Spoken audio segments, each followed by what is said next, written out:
My name is Cameron Evans, and I'm a sophomore here.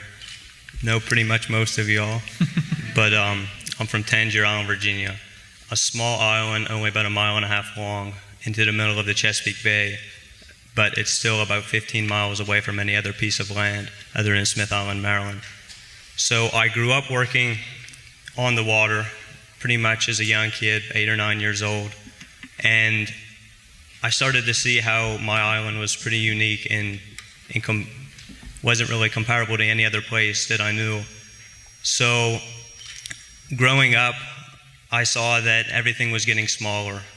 The people were getting older, and the business of working on the water wasn't necessarily getting any better due to different laws that were being passed to prohibit the catches. So pretty much, I saw everything was changing from the beginning. Going out in the boat, I always saw how the lands were getting smaller, and I noticed that if something wasn't going to be done, that pretty much it wasn't going to be around for generations past me to be seen. So every year, we lose pretty much 20 to 30 feet of land on all sides except our west side, which a jetty system was put in 1989 and has completely protected that side, and we haven't lost 1 foot of land since.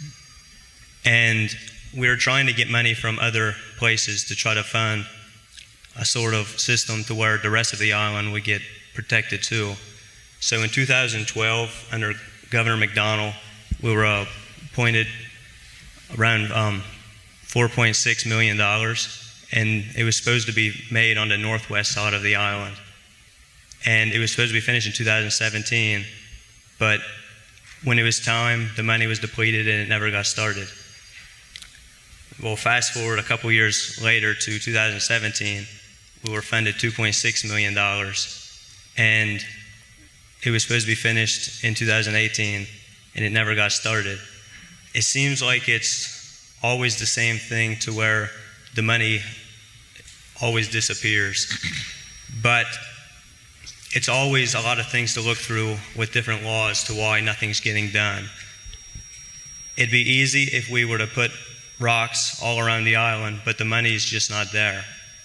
So in Virginia, we have different laws to where we can't use land restoration due to dredge spoil and pumping it back onto the land. And that's one of the biggest reasons why we can't get it protected. So just for instance, Poplar Island off of Baltimore, at its lowest, it was 50 acres. And now, after putting $700 million into it, it's over 1,600 acres. And in the future, they could put up to $1.4 billion, and it could end up being well over 2,000 acres. Yet no people live on that piece of land. It's made only for wildlife and to provide an ecosystem. So I thought, maybe we could do something like that.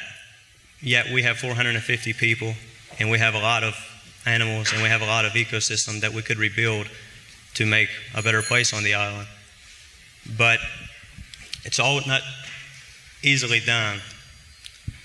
So we continue to talk, and in the future, we hope that we will be protected to sort of form a future for our people living on the island.